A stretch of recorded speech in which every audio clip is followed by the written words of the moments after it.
Hello my friends, my name is Dragonheart, the Prince of Wales, and welcome to my channel. Today we have a very special battle report. It is a live action report with the camera for the first time ever on my channel, and it is using my homemade garage wargaming table that my friend Paul helped me make. The battle is against my friend Paul.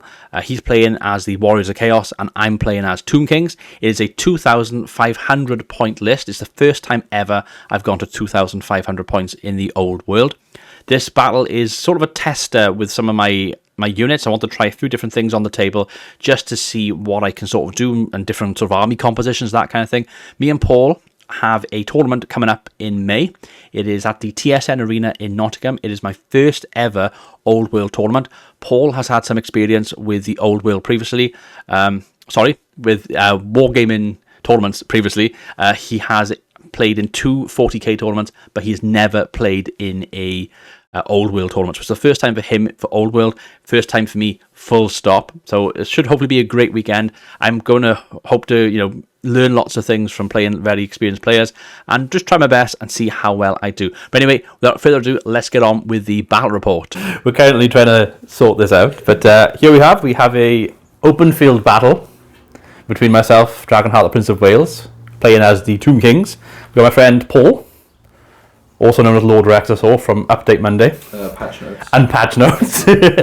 And good sir, you were playing as the Warriors of Chaos. I am playing Warriors of Chaos, yes. Which looks very, very scary. So we're going to go through my list first, and we're going to go from left to right. So on the left-hand side right here, we have these beautiful Ushabti with bows. Next to them, in the tree line, we have our skeleton archers. Just behind them, we have a very big bad boy over here. This is a freshly painted Lich Priest who's currently on top of the Necrolith Bone Dragon. And he has the Talisman of Protection, and he has a Hieratic Jar. Ahead of him, we have the Necrosphinx at 200 points with the poisoned tail. Next to him, we have the Screaming Skull Catapult, which has the Skull of Foes and the crew. Then we have a very spooky cemetery, as Paul just laughs at my ghoulish. As we know, that is the most points intensive part of your the cemetery. Forget the models. It's all about the cemetery, which, as you can see, needs to be painted. But that's something I will do when I get a chance. The other side of the cemetery of the Forgotten Souls, we have another unit of 11 skeleton archers. Careful with the tail of your. Yeah, I have to be careful of the tail because it's sticking right out. This is what happens when you have a well-endowed dragon. Yeah. So we have the whatever this is, Casket of Souls. Casket of Souls. That's because we were making innuendo jokes. Right there, behind the Casket of Souls, just to the right-hand side, we have another big boy. This is the Tomb King on the Necrolith Bone Dragon. He has the Armor of Ages. He has the Flail of Skulls attack. He is a very, very big boy. Looking forward to using him. You'll see this unit has actually moved ahead. This is because it has a Banner of the Desert Winds, which gives him a reserve move and Vanguard. So this is Tomb Guard, but within the Tomb Guard unit, just to the right-hand side of the front line right here, we have a Mortuary Priest. It's a level 2 wizard, and it has a Ruby Ring of Ruin. And he also has, if I come back over here for a moment, we have Stormcall and a Flaming Sword for this unit. Then just behind the hill, we have a Khemrian War Sphinx with 2 crew members. It has a breath attack, which I'm hoping to use in this battle to great effect. And then finally, on the right-hand side, we have 4 skeleton chariots with a war banner. That is my 2,500 point Tomb Kings list. My good friend Paul from Lord Rexasaur, or Lord Rexasaur from Update Monday, would you care to do me the honour of going through your list, please? Sure. I will pass you. Hand me the microphone. I will pass you the microphone. Oh, hello. Can you hear me very well? Anyway, right. I don't actually need this because I know my army. Not that you don't know army. That wasn't offensive. Anyway, on the left, my left flank, I have a unit of 5 Chaos Warhounds with Vanguard. That's why they've moved up. I have a Chaos Spawn of Nurgle. Giant Chaos Spawn Nurgle, I should say. My Chaos Lord on Chaos Dragon. He has the Enchanting Aura. He has a Ogre Blade, a Brazen Collar, and 3 Favour of the Gods to make sure that I don't roll stupidity. Then I have a Gore Beast Chariot in my rare slot, next to a unit of 3 Dragon Ogres with great weapons. Very nice and standard. Then moving across here, I've got a standard Chaos Chariot, Mark of Khorne for that. A unit of 32 Marauders with flails with Mark of Khorne. No armor on them, so they might die quickly to all the shooting that Richard has. Then I have my Chaos Sorcerer on Demonic Steed.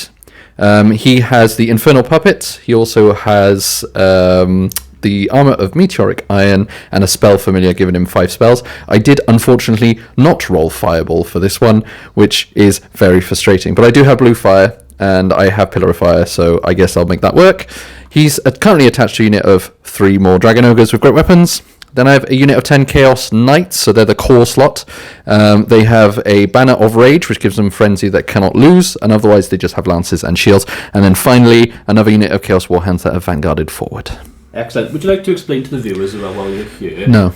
Would you like to explain what's happening next month with both of us and our friend Cameron? Yes, so Richard, myself, and our mutual friend Cameron are going to be going to Nottingham for a Square-based hosted tournament battle. So this game is 2,500 points, as I'm sure you're aware, but we will be taking 2,000 point versions of these armies to Nottingham for a 2-day weekender event of 5 games in a row, which we will be absolutely shattered once we're done with it.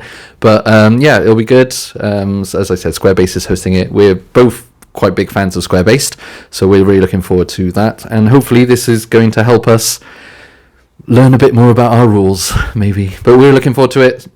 It's very likely you'll see a few pictures from that in future. But for now, enjoy this battle report.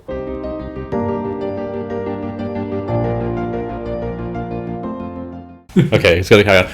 So that was the end of turn 1. So Tomb Kings went first. And basically, I took a few shots with my Ushabti, with my archers, basically with everything that I have. The first casualty was 1 wolf that we have here. Mm-hmm. We also had 2 casualties on the right flank by here. I've moved up my... A Marauder as well. Oh, and we did take 1 Marauder off the back rank by there. And also the Dragon Ogres, the one over at the back by there. It's at the back there because it couldn't fit on the hill, but we're basically playing it at the side, obviously. He took 1 wound as well. That was... Or 2 wounds, sorry. With the... that was the Ushabti that took the wound. No? Took it from the casket. The casket, that's correct. The casket did the wound there. And then... A wound from Fireball. And a wound from Fireball from the Tomb Guard... not the Tomb Guard, the Mortuary Priest in the front by there. And then your turn. You just had your turn. Can you do a quick recap of your turn, please? I moved forward. And then I failed to cast anything. Yeah, so it didn't really go as planned, did it? Your wizard, you tried doing Arcane Urgency, yeah, and a few other spells. I was able to dispel a couple of them, and then you rolled very low for the other spell. But anyway, we're going to go into the Tomb Kings turn 2. We'll see you in a moment.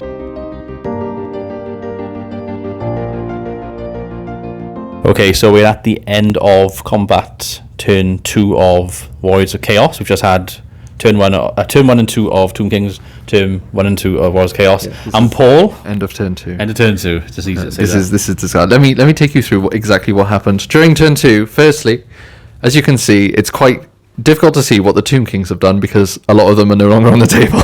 Yeah. So during the Tomb Kings turn, it was very much moving into position. Your War Sphinx charged into my Gore Beast Chariot, took a few wounds off, and I took a few wounds off you. It was a drawn combat by that. Unfortunately, nothing else really happened for the Tomb Kings in terms of your magic, because my wizard was very much knocking you down. Strong. So what's happened there is then in my turn, I'll just go straight for what Chaos did for this. I charged forward with my Lord, who is now behind the enemy lines. He has defeated the chariots. My Chaos Spawn charged the dragon and died in combat. I only did 1 wound. It was a difficult combat. So the Tomb Kings did do something. The Tomb Kings did kill an entire Chaos Spawn. The Gore Beast versus the War Sphinx is still a draw. I think you fell back 2 inches. Yeah. I did win, but only by 1, and you got Indomitable, so you don't care. You didn't take any wounds from that. Yeah. My Dragon Ogres charged into your Tomb Guard. Yep. Did a significant amount of wounds. You Didn't do any wounds because you just rolled quite poorly. Oh, well, actually, I killed your front rank, so you didn't get many attacks back. That's kind of what happened. So, moving them forward.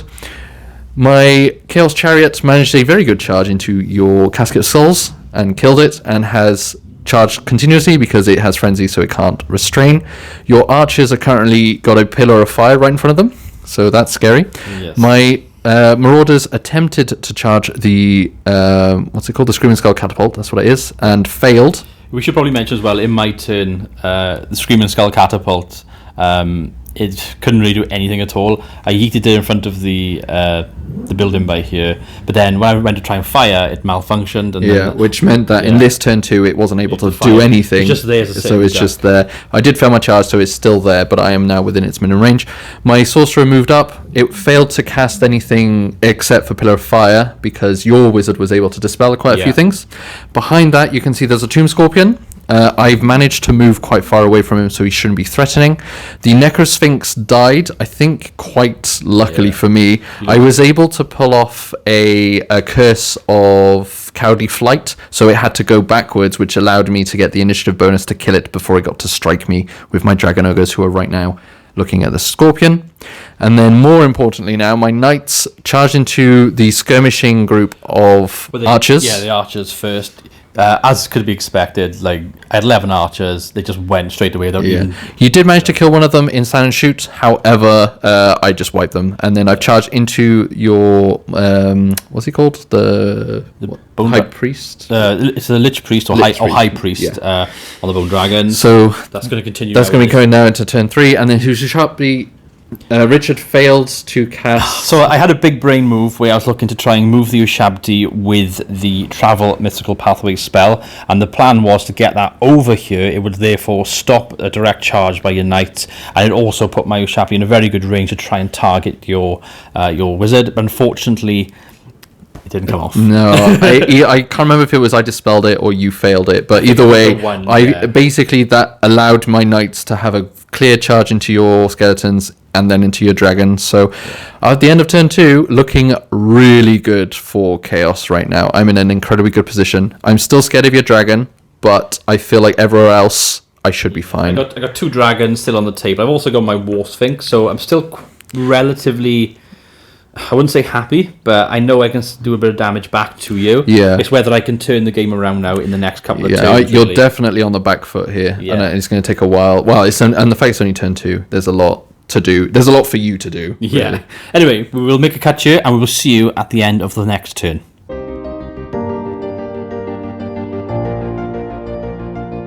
Okay, so we are back, and here is the gaming table. Paul, would you like to do a quick recap of the monstrosity that's happened? Turn 3 has been just as devastating as turn 2. So from the Tomb King perspective, we have our glorious Tomb King on Bone Dragon still here, but he is surrounded by many vile enemies of chaos. He has a Chaos Dragon looking right towards him. He has Dragon Ogres and a Chariot. So yeah, in combat turn 3 Tomb King, I managed to take out the War Sphinx in combat with my Gorbeast Chariot, very luckily.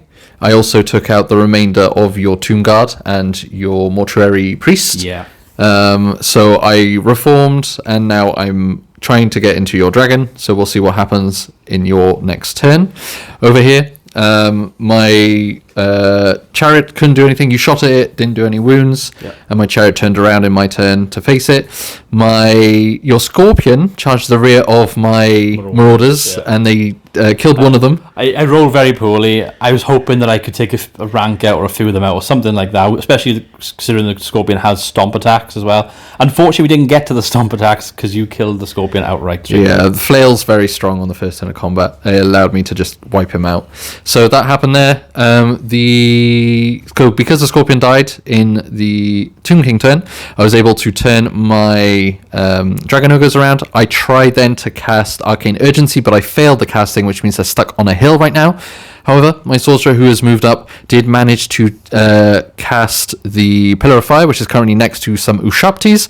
The Ushabtis probably going to unleash a hail of arrows somewhere, but there is going to be a Pillar of Fire going their way. More importantly, though, my Chaos Knights got absolutely devastated in the combat phase against the dragon. Just couldn't go through those wicked claws. They completely demolished me, and my lances weren't enough to go through 3 separate saves, a 4 up armor, 5 up ward, 5 up regen. It's very difficult to get through, so you've only taken 2 wounds on that so far. So the good news for me is it's my turn next. I still have 4 units left, 2 of them being dragons, so I'm going to be leaning into them quite a bit to hopefully do some damage. Obviously, it's a dice game. I need to roll really well and hope that you roll very poorly. But to be fair, you've been rolling very well. I've been rolling really good. You've been rolling really, really poorly. Yeah. But I think the units that you still have on the board are going to be difficult to get through. So we'll see what happens. And hopefully my sorcerer survives.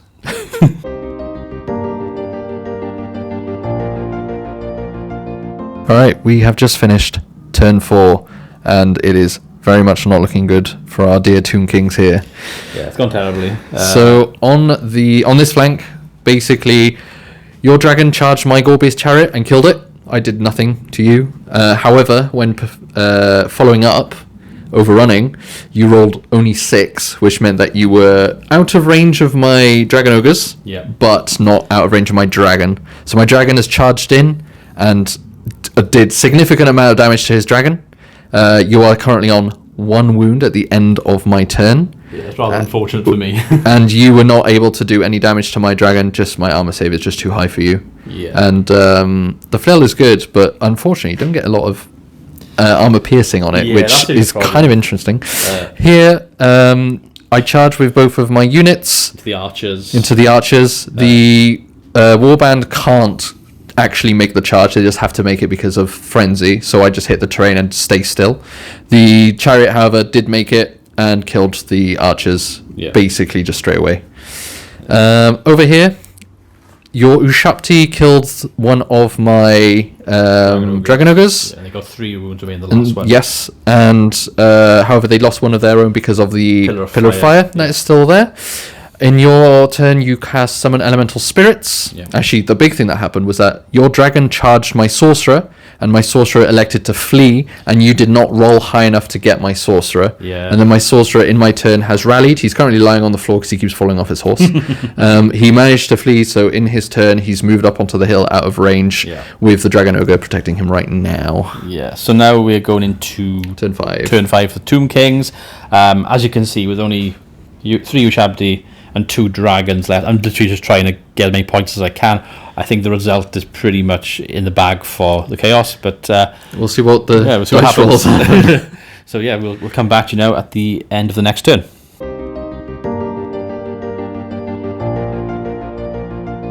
Oh, it's finally happened. Dragon down. Where the creases right there, it's like where the dragon just been felled and defeated. Yeah. So do you want to explain what happened? Yep. In your turn 5, I get a strike first because I've got I'm high initiative, but also I've got the ensorcelled aura. So I struck you down with my lord. You just died, and then I reformed, and now I've flown over towards you in my turn, ready to encounter the final dragon. All of my dudes, basically in my turn, have turned around and reformed. In your turn, you charged at my Dragon Ogre. I chose to flee. I fled very poorly, so you chased me and ran me down. Landed in front of my sorcerer. My sorcerer, in my turn, made you fall back with Curse of Cowardly Flight, and then in his turn moved. Arcane Urgency moved again. So I've moved myself you also pretty killed far one away. of you Shapti as well. I killed one of you Shaptis with a Pillar of Fire, which you dispelled, and your Elemental Spirits has basically just stood still for 5 turns in a row, it seems like. 2 turns in a row, hoping that it would move. At one point, we had his wizard there, before the dragon moved there, and we had these just against the building. This has been in the same spot twice, hoping it would go north or south. Unfortunately, it stayed in the same place. Yeah, it's just staying there. So we are currently on the last and final turn. We'll see what happens next.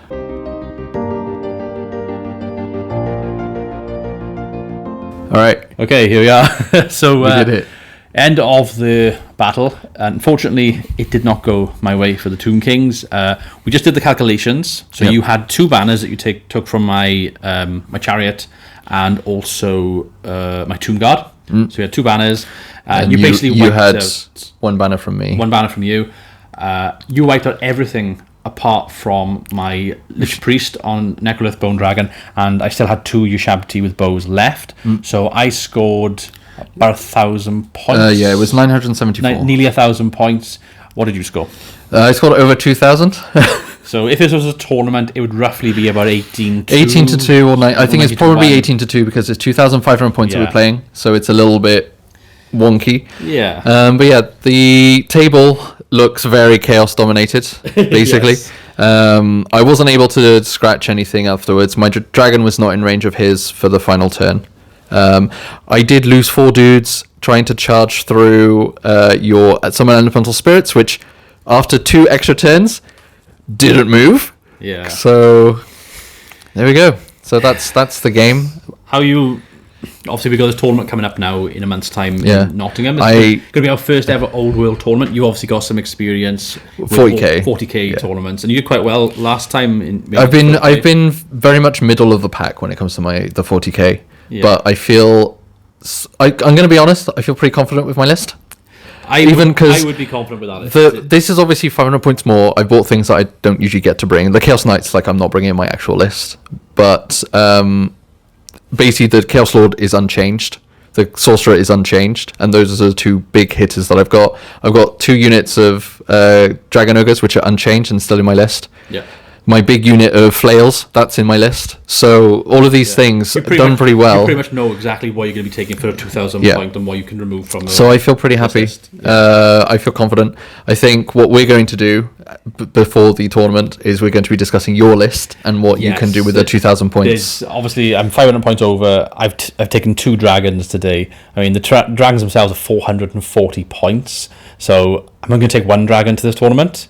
And then I've got to look at my core. I've got to take probably chariots and skeleton archers or warriors. Going to be archers probably because I like to have something that can shoot.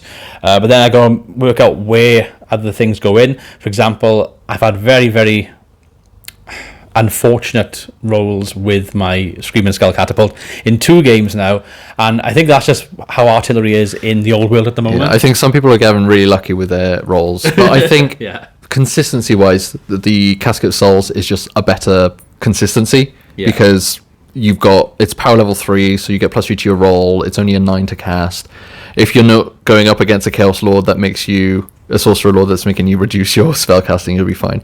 But we're going to discuss all those things, and before the tournament I think you'll probably do a video where you go through your list. This is what I'm bringing to the tournament. Yeah, I'll definitely go through the list. It's great, by the way. Thank you for doing this battle. It's been about welcome. 6 or 7 weeks. I've had a great time. He was due to beat me. I beat him last time with my Orcs and Goblins. Maybe that's the problem. That's where I went wrong. I should have brought Orcs and Goblins instead. I feel like I always struggle against your Orcs and Goblins. Yeah, well, I've beaten you twice, your Chaos twice with my Orcs and Goblins, so maybe that's what I've gone wrong. But there's definitely things I want to do. I'm going to probably do a list video before the tournament. Maybe on the way up to Nottingham, we can maybe do a little vlog. Or a little day 1 and day 2 recap of our battles of the day, that sort of thing. Yeah. And I think before the tournament, we're probably going to find time to do one more battle with at 2,000 points ready for the thing. Yeah, and then we'll sort of go from there. But is there anything you'd like to plug before we go? Your channel? Watch patch notes every week. Yeah, that's it. And obviously, if you've enjoyed today's video, then by all means drop a like and do all the YouTube things that people do these days. Become a member. Members get nothing. They get early access. Oh, you get early access, guys. So my video that went up about my dwarfs, I uploaded that, and I gave early access to members who had it for about 5 hours before it went up to everybody else. So if you want something 5 hours beforehand, become a channel member. Surely you should make it like a week beforehand. It's because I'm in a rush to get the video up. Okay. Usually I do give it a few days or a week. So it's up to you if you want to do that. You don't have to. Depending how things go, maybe you might get exclusive videos. Who knows? Maybe you'll get the pre-Warhammer tournament vlog exclusive. And if the tournament goes well, I might have to celebrate by opening up my own personal Warhammer OnlyFans or something like that. Maybe so you can you can take pictures of feet from your Warhammer models. Just the feet, just the feet of the model. Just go. Oh look, there's the dragon's claws. These are the tomb. That's the content that'll make us money. You want right there. Anyway, guys, it's been a rather rambly kind of battle report. Hope you've enjoyed this style, because we're in the garage as well today. We were able to sort of do a live when we're in Firestorm doing it's difficult because obviously there's other people next to us and stuff, and recording in public is not something I'm really comfortable with at this stage. Also, so it's pretty loud in Firestorm. It's pretty loud in Firestorm. And this is the shittest that this garage is going to look. Yes. So it will look better. Yes, I mean the table's a little bit Well, the table's not the worst part of this garage. Yeah, the lighting is the worst part of this garage currently. Yeah. So, but yeah, these are all things we'll work out at a later date. Hope you enjoyed. And I'm sure you're going to be doing your own outro after this little bit. I will see you in the debrief in a momento. Thank you. Please. So there we have it. That was the battle. Massive, massive win for Warriors of Chaos in the end. Unfortunately, Tomb Kings just didn't have the power to survive. Even though I had 2 dragons on the table, it just wasn't quite enough. Honestly, I didn't play as well as I would like. A few things that I wanted to do just didn't come off. We both agreed when we spoke about this that on that, I think it was the second turn, when I had my my Boyu Shabti, I was hoping to try and use the mythical pathways to get them across the board. I think if I had done that, things might have been a little bit different, especially on that left flank, because what I would have done then, I would have been able to get shots into the mage, the wizard, if I killed the wizard with them, which is a very real possibility with the Bowie Shabti, because they do multiple wounds, so they're very good against units like a wizard, for example. And I had 4 of them, so if I could have got them into the wizard with their bow shot, I might have been able to have killed the wizard. Alternatively, putting the Bowie Shabti that side as well would have stopped the charge of the knights into my dragon. So my dragon would have had more maneuverability. I could have then flown above. I could have gone to the right. I could have marched and did my fly. I think it would have been like fly 16 or something with them. I think the Lich Priest is like fly 8, I believe, or off the top of my head, or it might be fly 9. So I would have done that, and I would have had more maneuverability. But because the dice rolls didn't go for me, I needed an extra 1 to cast it, and I think it was like on an 8 or a 9, and I was 1 below. So that spell didn't go off. And then obviously his knights came in, did a lot of damage to me. He was quite easily, he killed the archers instantly, overran then into my dragon, and it kept the Lich Priest pinned down for 2 turns.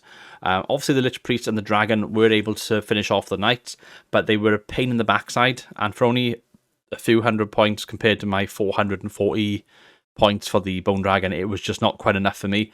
On the other side of the table, yeah, what can I say about that? Things just did not go as I had hoped.